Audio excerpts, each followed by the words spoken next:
The Indian Army has asked its personnel to delete 89 apps from their phones. This includes Facebook, TikTok, PUBG and Instagram. This comes days after the Government of India banned 59 Chinese apps. India is not the first country to resort to a move like this. Several militaries across the world have been pulling up their guard against suspicious applications. Here's a report.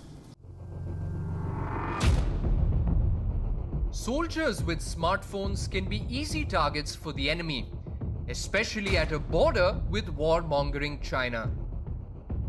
Cell phones are fearfully insecure, a simple malware trap, and they could reveal strategic locations and positions.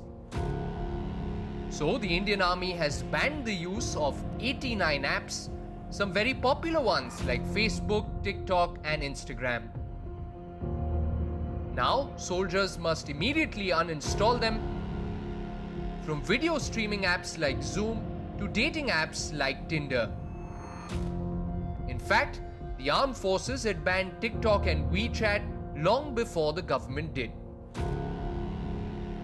For soldiers, a smartphone can be a morale booster, but it can also undermine operational security.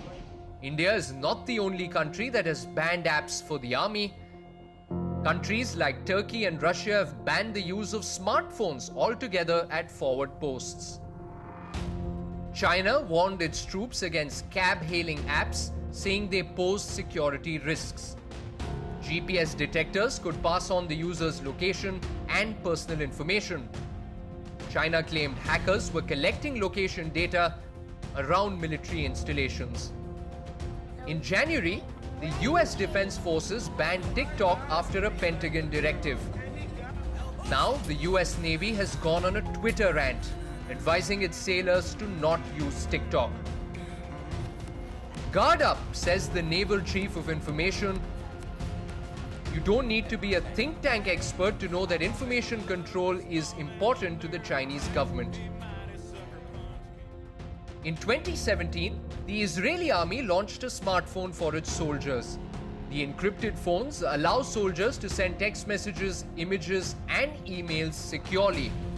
But since 2017, Hamas has tried thrice to honey trap Israeli defense staff through dating apps.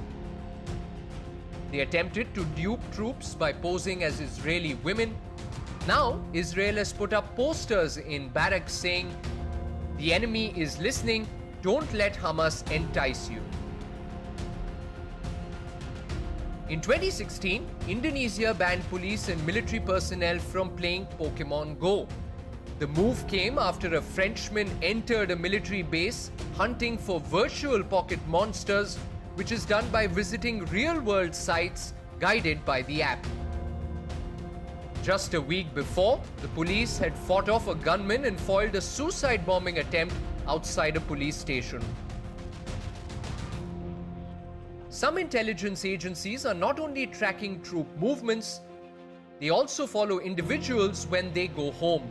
Some NATO personnel in the Baltics and their families were apparently traced by Russian entities. Enemies will always exploit vulnerabilities, technological or human. Smartphone apps expose both the weaknesses at once.